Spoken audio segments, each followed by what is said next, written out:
Hello everyone, welcome back. So in this lecture, we are going to study about biodiversity and nomenclature. पिछले videos में हमने देखा था कि लिविंग थिंग्स क्या होती हैं और फिर हमने उनका कैरेक्टरिस्टिक फीचर और डिफाइनिंग फीचर के बीच में हमने डिफरेंशिएट किया था कि कौन कौन से फीचर्स कैरेक्टरिस्टिक है और कौन कौन से फीचर्स डिफाइनिंग है। हमने ये सब उनको डिटेल में डिस्कस किया था और मैं इन वीडियोस का लिंक आपको डिस्क्रिप्शन में दे दूंगी। अगर आपने वो नहीं देखी है तो just go through them once और उसके बाद अगर आप ये लेक्चर देखेंगे तो ये आपको ज्यादा अच्छे से क्लियर होगा। So let's begin. But before starting मेरी आप लोगों से रिक्वेस्ट है कि अगर अभी तक आप लोगों ने चैनल को सब्सक्राइब नहीं किया है तो प्लीज चैनल को सब्सक्राइब कर दीजिए and press the notification bell icon, जिससे कि आप लोगों से वीडियोस मिस ना हो और आपके पास सारे अपडेट्स पहुंच जाए, क्योंकि वीडियोस रोज पोस्ट हो रही हैं, so that you don't miss out them. So let's get started. Okay, so इसमें हम पढ़ेंगे कि बायोडायवर्सिटी क्या होता है और नॉमेनक्लेचर क्या होता है। So let's start with biodiversity. Biodiversity क्या होता है? देखो, bio means life. Bio word का मतलब क्या होता है? Bio means life and diversity means कितनी अलग अलग तरह की फॉर्म्स है, कितनी कोई चीज डाइवर्स है या कितना उसमें मतलब बेसिकली डिफ्रेंशिएट करना, उसको हम बोलते हैं डाइवर्सिटी। ठीक है, सपोज करो आपके पास कोई, आप इस एरिया में रहते हो, इस लोकेलिटी में आप रहते हो, तो इस लोकेलिटी में आपके पास छोटे से छोटा बैक्टीरिया भी प्रेजेंट होगा और बहुत सारे ऑर्गेनिजम्स तो ऐसे होते हैं जिन्हें हम अपनी नेक्ड आई से देख भी नहीं पाते, या बहुत सारे तो ऐसे भी होंगे जो कि अभी तक डिस्कवर नहीं हुए होंगे, या बहुत सारे ऐसे भी होंगे जो कि एक्सटेंट हो गए होंगे, मतलब उनकी स्पीशीज ही खत्म हो गई होगी। तो बहुत सारी चीजें ऐसी भी होंगी, छोटा बैक्टीरिया भी होगा, बहुत बड़े से बड़ा ऑर्गेनिज्म भी होगा, या फिर ह्यूमन भी होंगे। तो एक अगर आपके पास कोई एरिया है, उसके अंदर एक छोटे से छोटा बैक्टीरिया भी होगा और बड़े से बड़ा ऑर्गेनिज्म भी होगा। उसमें हो सकता है कि बहुत सारी स्पीशीज खत्म ही हो गई हो, एक्सटिंक्ट हो गई हो, या बहुत सारी ऐसी हो जिनको अभी तक हमने जो कि नॉट नोन हो, जिनको अभी तक हमने आइडेंटिफाई ही ना किया हो। तो कहने का मतलब है बहुत सारी स्पीशीज एक एरिया में होती हैं, बहुत सारी डाइवर्सिटी होती है ऑर्गेनिजम्स की एक एरिया में, उसको हम बोलते हैं बायोडाइवर्सिटी। ओके, एक एरिया में कितने डाइवर्स फॉर्म है लिविंग ऑर्गेनिजम्स की, उसको हम बोलते हैं बायोडाइवर्सिटी। ठीक है, अब देखो, सपोज करो आपके पास ये कोई एरिया है, छोटा सा एरिया है, जिसके अंदर आपने रिसर्च करी और आपको 10 तरह के ऑर्गेनिजम्स मिले, या 10 आपको कोई स्पीशीज मिली, ह्यूमंस हो गए, बटरफ्लाई हो गए, एलिफेंट, बहुत मतलब कोई भी आपको 10 तरह की स्पीशीज मिली, सिर्फ एग्जाम्पल का ही है। ठीक है, अब उसके बाद आपने क्या किया, एक और बड़ा एरिया लिया रिसर्च करने के लिए। तो बहुत ऑब्वियस सी बात है कि अगर आपको इस एरिया में 10 स्पीशीज मिली है तो आपको इस एरिया में ज्यादा स्पीशीज मिलेंगी। हो सकता है 15 मिल जाए, 20 मिल जाए, 30 मिल जाए। मतलब कहने का मतलब है जितना आप एरिया बढ़ाओगे अपनी रिसर्च करने का, उतनी आपको जो स्पीशीज होंगी वो ज्यादा मिलेंगी। जितना एरिया बढ़ेगा उतनी नंबर ऑफ स्पीशीज हम ज्यादा आइडेंटिफाई करेंगे। बहुत सारी स्पीशीज अभी भी ऐसी हैं जो कि नॉट नोन है, मतलब जिनको अभी तक हमने डिस्कवर नहीं किया है और हो सकता है वो फ्यूचर में डिस्कवर हो, या बहुत सारी जो है वो एक्सटिंक्ट भी हो गई हैं। तो जो इतनी डाइवर्स फॉर्म है लाइफ की पूरे अर्थ के ऊपर, उसको हम बोलते हैं बायोडाइवर्सिटी। ठीक है, आई होप आपको ये समझ आया होगा। ओके, अब उसके बाद हम देखते हैं स्पीशीज। अब ये बायोडाइवर्सिटी है, हम बार बार बोल रहे हैं कि इतनी डाइवर्सिटी है, इतनी तरह के ऑर्गेनिजम्स हैं, तो जो एक तरह के ऑर्गेनिजम्स इकट्ठे मिलते हैं तो वो क्या बनाते हैं? स्पीशीज बनाते हैं। ये आपको पता होगा कि स्पीशीज बनाते हैं।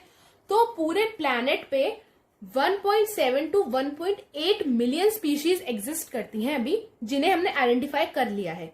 बहुत सारी अभी हमने नोटिस नहीं की है, बहुत सारी फ्यूचर में आइडेंटिफाई होंगी। ऐसे भी हो सकता है कि आपने कोई एरिया रिसर्च कर चुके हो, जो पहले जिस एरिया में रिसर्च हो चुकी है, कुछ नंबर ऑफ स्पीशीज मिली हो, और कुछ सालों बाद अगर आप दोबारा रिसर्च करो तो उसमें और स्पीशीज मिल जाए, ऐसा भी हो सकता है। ठीक है, तो स्पीशीज नई नई बनती जा रही हैं, लेकिन फिलहाल की डेट में कितनी स्पीशीज नोन है? 1.7 टू 1.8 मिलियन। ये डेटा इंपॉर्टेंट है, ये एग्जाम्स में पूछ लिया जाता है, एमसीक्यूज में पूछ सकते हैं, आपके बोर्ड में 1 मार्कर में भी पूछ सकते हैं। Okay, this data is very important. ठीक है, अब बात आती है कि जो हमारे पास इतनी स्पीशीज हैं, 1.7 से लेके 1.8 मिलियन स्पीशीज हमारे पास अवेलेबल हैं। अब इन सबका जो नाम होता है, हर कोई अपने नाम से बुलाता है, हर कोई अपने एरिया में उस स्पीशीज का अपना अलग एक नेम दे देता है। ठीक है, जैसे बहुत कॉमन एग्जांपल हम लेते हैं गार्ड का, GOURD, गार्ड, जिसको हम लॉकी बोलते हैं हिंदी में। कुछ लोग इसको गार्ड के नाम से जानते हैं इन फॉरेन कंट्रीज, है ना। इंडिया में कुछ लोग इसको घिया के नाम से जानते हैं, कुछ लोग इसको लौकी बोलते हैं। तो एक ही चीज के इतने अलग अलग नाम हो गए, एक ही कंट्री के अंदर, एक ही स्टेट, बल्कि एक ही कभी कभी रीजन के अंदर भी बहुत अलग अलग नाम से एक ही चीज को जाना जाता है। तो ये बहुत मुश्किल हो जाएगा कि अगर आप सपोज करो आप इंडिया से हो और आप किसी फॉरेन कंट्री में बाहर गए और आपने कुछ ऐसा नाम लिया जो कि उसको सही समझ आया। कोई भी ऑर्गेनिज्म का आपने कुछ ऐसा नाम ले दिया, suppose they know it by the name guard, और आपने बोला घिया, तो उनको नहीं समझ आएगा। तो इसलिए एक बहुत इंपॉर्टेंट था कि हम एक ऐसा सिस्टम बनाए नेमिंग करने का जो ऑल ओवर द वर्ल्ड समझा जाए और पूरी दुनिया के लोग उस नाम को से उस ऑर्गेनिज्म को समझे। ठीक है, तो ये जो प्रोसीजर था नेमिंग करने का एक ऑर्गेनिज्म को, उसको हमने बोला नॉमेनक्लेचर। ठीक है, किसी ऑर्गेनिज्म की जो नेमिंग करनी है उसको हमने बोला नॉमेनक्लेचर। अब किसी चीज को नाम देने से पहले उसको आइडेंटिफाई करना बहुत ज्यादा जरूरी होगा।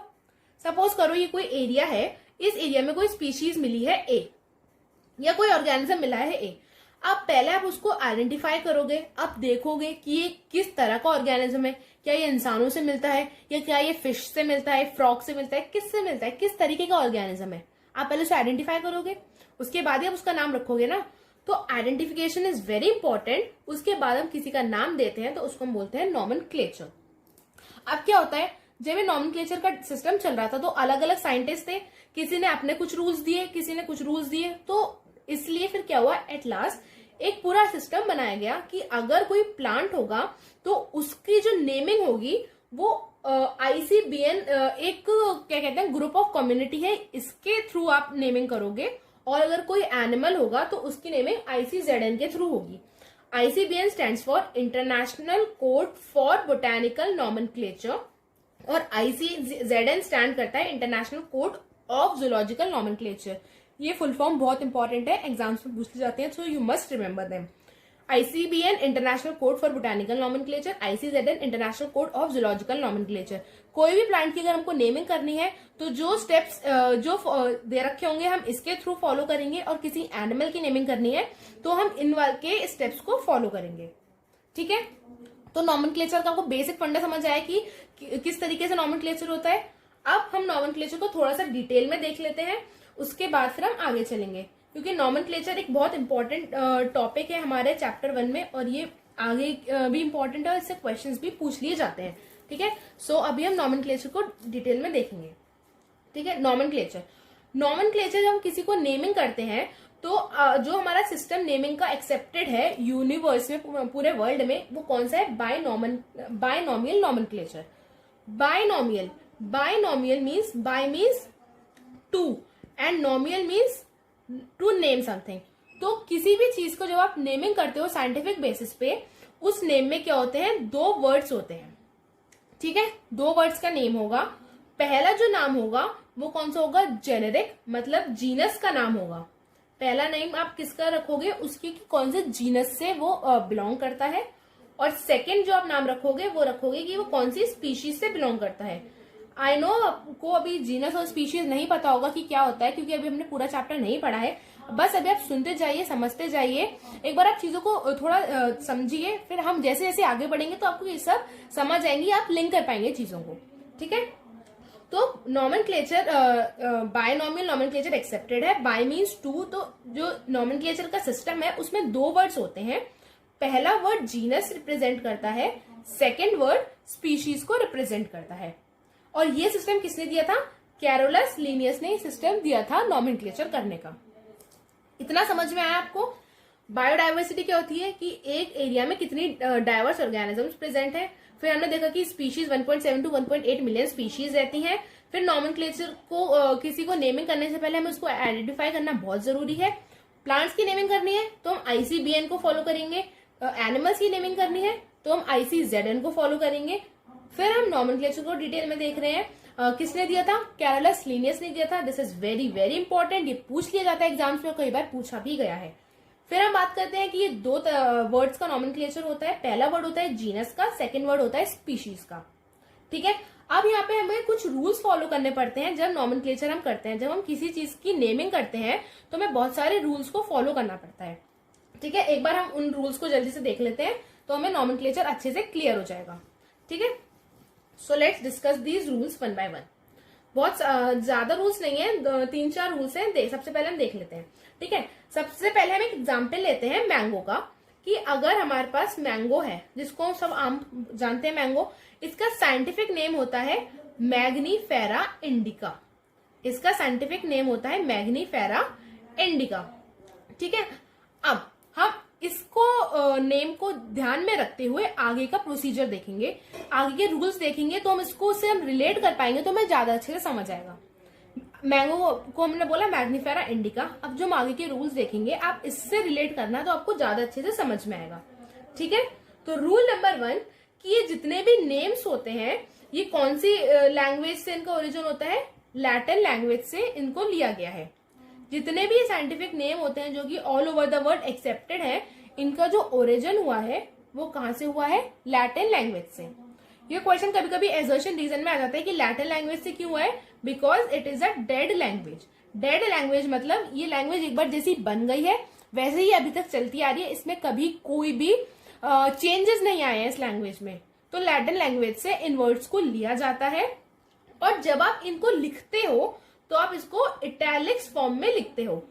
आपने बुक्स में जब ये प्रिंटेड होता है बेसिकली, तो आपने देखा होगा कि कुछ इस तरीके से टेढ़ा टेढ़ा करके लिखा होता है मैग्नीफेरा इंडिका। ये इटैलिक्स को रिप्रेजेंट करता है। तो जब भी आप उसको लिखोगे ये इटैलिक्स में लिखा होगा, और अगर आपको ये हैंड रिटन लिखना है तो आप दोनों वर्ड्स को सेपरेटली लिखोगे और अंडरलाइन करोगे सेपरेटली दोनों वर्ड्स को। This is rule number 2।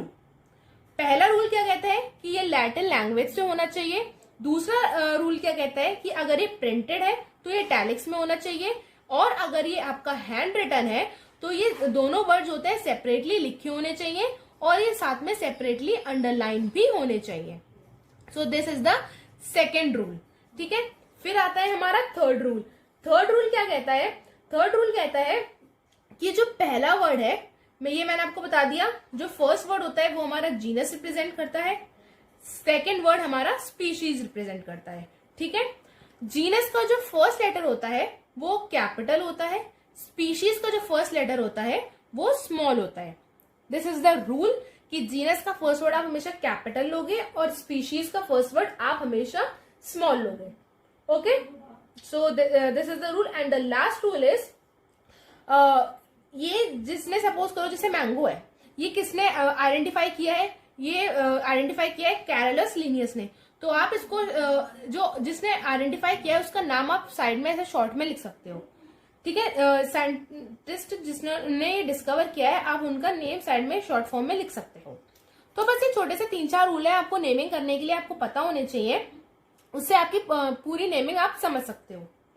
Rule number 1 कि अगर जो नेम्स होते हैं, ये जितने भी साइंटिफिक नेम हम कौन सी लैंग्वेज से लेते हैं? लैटिन लैंग्वेज से लेते हैं। Why? Because it is a dead language, इसमें अब कोई चेंजेस नहीं आएंगे, ये जैसी लैंग्वेज थी वैसी अब हो जाएगी, हमेशा रहेगी। लैटिन लैंग्वेज से लेते हैं। अगर आप इन्हें अपने हैंड रिटन लिखते हैं तो ये सेपरेटली दोनों वर्ड्स लिखे जाएंगे और दोनों वर्ड सेपरेटली अंडरलाइन होंगे, लेकिन अगर ये प्रिंटेड होंगे तो ये इटैलिक्स में प्रिंटेड होंगे। आपने बुक्स में देखा होगा टेढ़ा टेढ़ा लिखा होता है, that is in italics form, through कि उन्हें रिप्रेजेंट करना होता है कि ये इटैलिक्स में लिखा हुआ है। पहला वर्ड जीनस का होता है, सेकेंड वर्ड स्पीशीज का होता है। जीनस का जो फर्स्ट लेटर होता है वो हमेशा कैपिटल होता है, स्पीशीज का फर्स्ट लेटर हमेशा स्मॉल होता है, और साइंटिफिक नेम आप साइंटिस्ट का नाम साइड में छोटे में लिख सकते हो। ठीक है, सो ये था थोड़ा नॉमेनक्लेचर के बारे में। एक बार हम नॉमेनक्लेचर को जल्दी से देख लेते हैं। नॉमेनक्लेचर किसने दिया है? कैरोलस लिनियस ने दिया है। हम बायनॉमियल नॉमेनक्लेचर को फॉलो करते हैं जिसमें 2 नाम होते हैं, पहला नाम जीनस का, दूसरा नाम स्पीशीज का। जीनस का फर्स्ट वर्ड कैपिटल होता है, स्पीशीज का फर्स्ट वर्ड स्मॉल होता है। ये कौन सी लैंग्वेज से लिया गया है? लैटिन लैंग्वेज से लिया गया है, और रिटर्न किस में होता है? इटैलिक्स में। इन दोनों लैंग्वेजेस के बीच में आप कंफ्यूज मत होइएगा। ठीक है, ये क्योंकि बहुत इंपॉर्टेंट पार्ट है, यहाँ से क्वेश्चंस पूछे जाते हैं, इसलिए मैं इस पर ज्यादा फोकस करती हूँ। समझ में आया? जीनस स्पीशीज के साइंटिफिक नेम हम शॉर्ट में इस तरीके से लिख देते हैं। तो ये रूल है कुछ बेसिक से। आई होप आप लोगों को ये रूल समझ में आए होंगे। तो इस वीडियो में हम इतना ही करते हैं। In the next video we will move on to classification, taxonomy, और पूरे टेक्सोनॉमिकल हायरार्की पे हम बात करेंगे। ठीक है, सो आई होप आप लोगों को ये वीडियो अच्छी लगी होगी और समझ में आई होगी। कहीं भी अगर आपको कोई डाउट होता है, you can comment it down and ask me. So thank you so much for watching, and if you like the video, then please do hit like button, share it among your friends, and please subscribe to my channel and press the notification bell. Thank you so much for watching.